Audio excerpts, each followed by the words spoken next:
Want a spring garden buzzing with life? Imagine stepping outside and seeing bees dancing from bloom to bloom, butterflies drifting through the air, and even hummingbirds stopping by for a quick sip of nectar. That's not just a dream, it can be your garden this spring. In today's video, we're diving into the 7 powerhouse pollinator plants that will turn your backyard into a pollinator paradise and guarantee a bumper spring garden full of color, fragrance, and life. But before we dig in, make sure you hit that subscribe button and tap the notification bell. Every week, I share practical gardening tips and plant picks that help you grow a thriving pollinator-friendly garden, and you won't want to miss a single one. Now, before we get to the plants, let's take a moment to understand why pollinators matter so much. Bees, butterflies, and hummingbirds aren't just pretty visitors, they're the lifeline of our gardens and our food supply. In fact, scientists estimate that around 75% of flowering plants rely on pollinators to reproduce, and about a third of the food we eat, fruits, vegetables, nuts, exists because of these tiny workers. Without them, our gardens would be quieter, duller, and far less productive. Think about it. A garden without pollinators is like a bakery without flour. The flowers may still bloom, but they won't reach their full potential. With pollinators, every blossom is alive with movement, every plant thrives, and the harvest is abundant. So let me ask you, which pollinator do you see the most in your garden? Bees, butterflies, or hummingbirds? Drop your answer in the comments because I'd love to know what's buzzing or fluttering around your backyard. All right, let's kick off our list with a true superstar of the pollinator garden, lavender. Lavender isn't just beautiful, it's one of the most irresistible plants for bees and butterflies. From late spring into summer, its fragrant purple spikes burst into bloom, and pollinators simply can't stay away. Stand near a lavender patch on a sunny day, and you'll hear that gentle buzz of honeybees collecting nectar. It's like music to a gardener's ears. What makes lavender so special is its combination of beauty, fragrance, and resilience. It loves full sun, thrives in well-drained soil, and once established, it's incredibly drought-tolerant. That means it's low maintenance for you, but high reward for pollinators. Here's a pro tip. Plant lavender in clusters rather than single stems. Pollinators are attracted to big blocks of color, and when they spot a drift of purple blooms, they'll visit again and again. Another bonus, lavender doesn't just attract pollinators, it also deters pests like mosquitoes and moths, making it a win-win for your garden space. And here's a fun fact. Studies have shown that honey made from lavender nectar carries that same calming floral note that lavender is famous for. Imagine your pollinators helping you produce a little natural aromatherapy in your own backyard. So tell me, do you already grow lavender in your garden? If you do, drop a purple in the comments because lavender lovers know just how magical this plant can be. Next up is a garden classic that never disappoints, the coneflower, also known as echinacea. Coneflowers are a pollinator's dream. Their large, daisy-like blooms act like landing pads for butterflies and bees, while the central cone is packed with nectar and pollen. In fact, you'll often see butterflies lined up like little visitors at a buffet, sipping away on these blooms. What makes coneflowers especially valuable is their long bloom period. They start flowering in the late spring and can continue right through summer, sometimes even into early fall. That means your pollinators have a steady, reliable food source for months. Another reason gardeners love them? They're tough plants. Coneflowers thrive in poor or sandy soil, tolerate drought once established, and don't need much fussing over. They'll stand tall in the heat of summer when other flowers are wilting, still providing color and nectar for pollinators. Here's a bonus tip. Don't cut off the flowers when they fade. The seed heads that form are a winter treat for birds like goldfinches, so you're supporting wildlife year-round with one plant. And here's a fun little fact. Coneflowers have been used for centuries in herbal teas and natural remedies, especially for supporting the immune system. So while your pollinators enjoy the nectar, you might enjoy a little health boost too. Now let's talk about one of the showiest pollinator plants you can grow, bee balm, also known as monarda. Bee balm produces clusters of vibrant tubular flowers in shades of red, pink, and purple. And here's why pollinators go crazy for it. The flower shape is perfect for creatures with long tongues.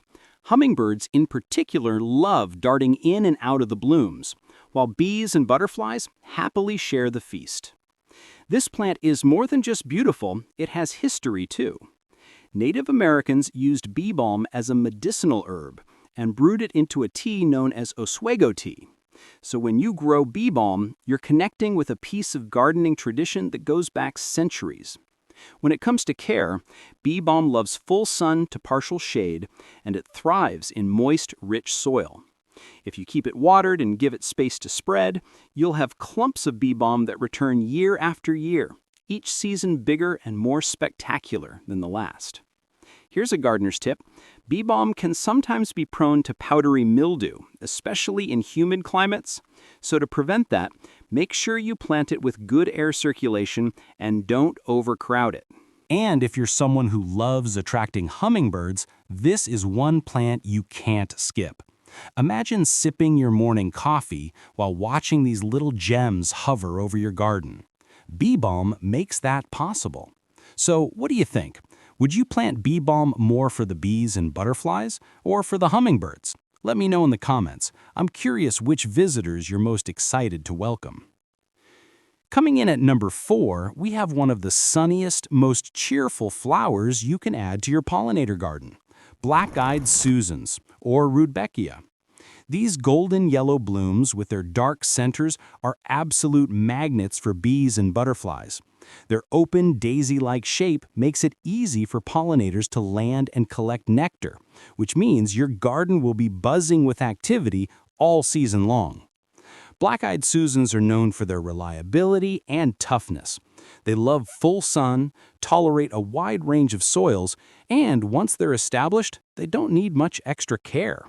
In fact, they often reseed themselves, popping up year after year and creating an ever-expanding sea of golden blooms. And here's a little fun fact. Black-eyed Susan is the state flower of Maryland. Gardeners and landscapers across the country love them because they not only attract pollinators, but also provide lasting summer color. Another bonus, these flowers bloom for weeks, sometimes months, from midsummer into fall. That extended bloom time means your pollinators have a steady food source well beyond spring.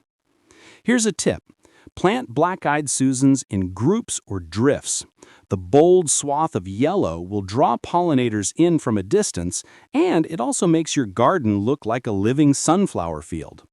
So let me ask you, when it comes to bright yellow blooms, do you prefer the classic sunflower, or do you love the smaller, daisy-like charm of black-eyed Susans?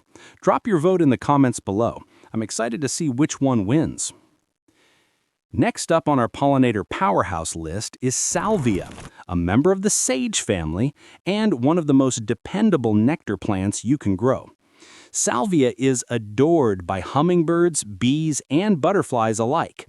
Its tall spikes of tubular flowers are practically tailor-made for pollinators, especially hummingbirds who can't resist darting from bloom to bloom for a sweet sip of nectar. On a warm spring day, a patch of salvia will feel like a pollinator's highway, buzzing and fluttering with constant movement. Gardeners love salvia because it's not only beautiful, but also tough and versatile.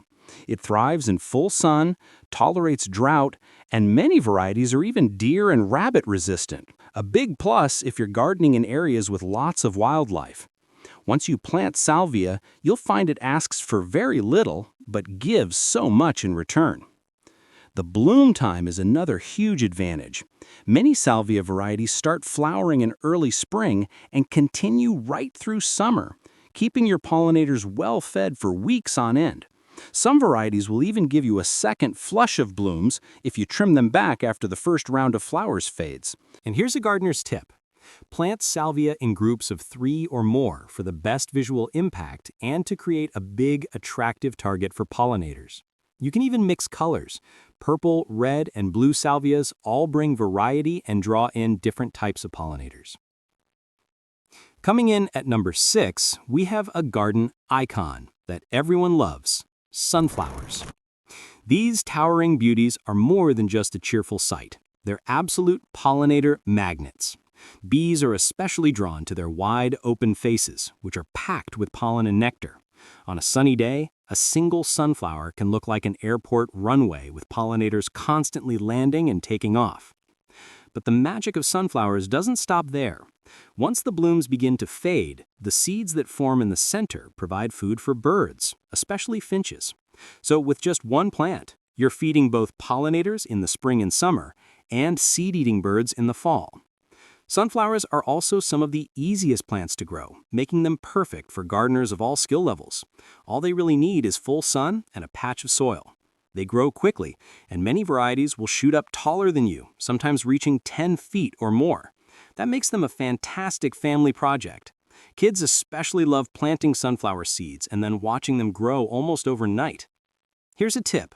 Plant sunflowers along fences or at the back of your garden beds.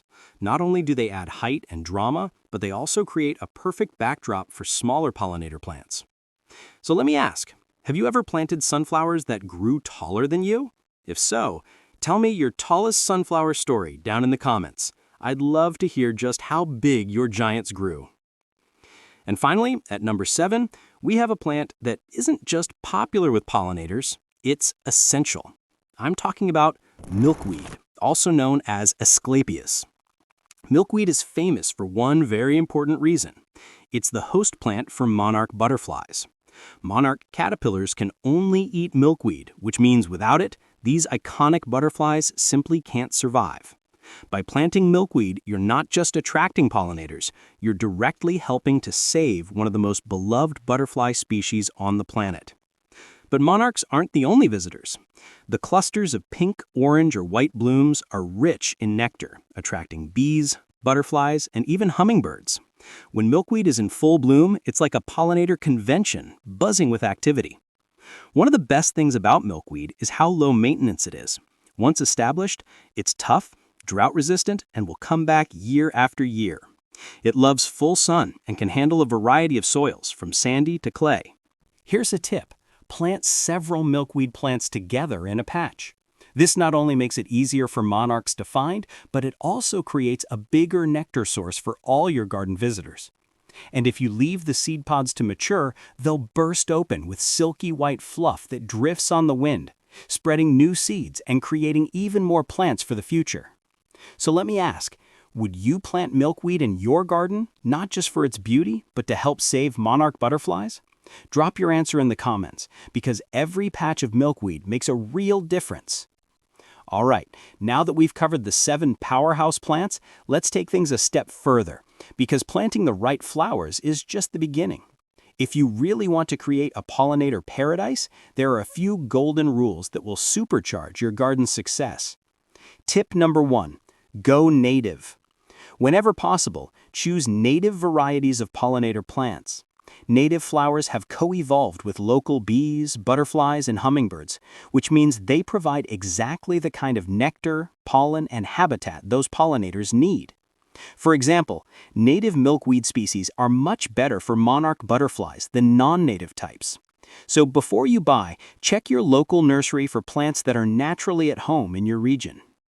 Tip number 2, think bloom succession. Pollinators don't just visit in spring, they need food all season long.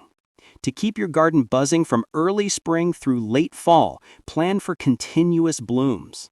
That means combining early bloomers like salvia with midsummer stars like coneflowers and late bloomers like goldenrod or asters. With a little planning, you'll have a nectar buffet open 24/7 for months. Tip number 3, avoid pesticides and herbicides. This one is huge. Many common pesticides and herbicides are harmful or even deadly to pollinators. Instead of reaching for chemical sprays, try organic methods like neem oil, insecticidal soap, or companion planting to manage pests. Remember, a little imperfection in your garden is a small price to pay for a safe haven that keeps pollinators thriving. Tip number 4, add water sources. Pollinators need more than nectar, they need water too. You can create a simple bee bath by filling a shallow dish with water and add in pebbles or marbles for bees to perch on while they drink. Butterflies love damp sand or mud puddles, which give them minerals as well as hydration. These tiny touches make your garden not just a dining hall, but a full-service pollinator resort. Tip number 5, plant in clusters, not in singles. Pollinators are far more attracted to big blocks of color than to isolated flowers. A single lavender stem won't get much attention, but a full patch will light up with buzzing visitors. So whenever you plant, think groups, drifts, and clusters. It's better for pollinators and more dramatic for your garden. So let me ask you, which of these bonus tips will you start with this season? Will you try planting natives, creating a bloom calendar, or maybe setting up a bee bath? Comment below and let's share ideas. Your tip might inspire another gardener to make their space even more pollinator-friendly. Now that we've explored the 7 pollinator powerhouses and some bonus tips, let's put it all together into a simple but powerful garden planting plan. Because knowing what to plant is one thing, but knowing how to arrange them can make all the difference for both pollinators and your garden's beauty. Start with height and layers. Place tall, dramatic plants like sunflowers at the back of your garden beds or along fences. They'll act as natural backdrops, catching the sun and drawing pollinators in from a distance. In the middle layer, fill in with medium-height bloomers like coneflowers, bee balm, and black-eyed Susans. These plants provide a colorful, nectar-rich buffet at eye level for butterflies and bees. Finally, up front, plant shorter varieties like lavender and salvia. These will edge your beds with fragrance, color, and constant pollinator activity. Next, think about color grouping. Pollinators are especially drawn to big, bold splashes of color. Instead of scattering a few blooms here and there, create blocks or drifts of the same plant. A patch of purple lavender, a sweep of yellow black-eyed Susans, or a cluster of red bee balm will pull pollinators in like a neon sign saying, "Dinner's ready." Don't forget bloom succession. To keep your garden buzzing from early spring into late fall, mix your plants so that something is always in bloom. For example, start your season with early bloomers like salvia and lavender, carry through midsummer with coneflowers, bee balm, and black-eyed Susans, and finish strong with sunflowers and milkweed, which continue into late summer. That way, your garden never has a dull moment, and pollinators never go hungry. So here's my challenge for you. Take these 7 plants and design your own pollinator garden plan this week. Even if you only start with 2 or 3, layering them and planning for continuous blooms will make your garden a pollinator hotspot in no time. All right, let's do a quick recap of the 7 pollinator plants that will guarantee your garden is bursting with life this spring. Lavender, fragrant, purple, and buzzing with bees. Coneflowers, tough, long-blooming, and butterfly favorites. Bee balm, hummingbird heaven with vibrant tubular blooms. Black-eyed Susans, sunny, cheerful, and easy to grow. Salvia, nectar-rich, long-lasting, and low-maintenance. Sunflowers, tall, iconic, and feeding both pollinators and birds. Milkweed, the monarch butterfly's essential host plant. Together, these 7 create a continuous pollinator paradise that stretches from early spring to late summer, keeping your garden alive with movement, sound, and color. Now, I want to hear from you. If you could only plant one of these 7 in your garden this spring, which one would you choose? Drop your answer in the comments. I'm so curious to see which pollinator plant takes the crown in this community. And here's a little bonus idea. If you've already got 1 or 2 of these planted, let us know how they've performed in your garden. Your experience might inspire someone else to give them a try this year.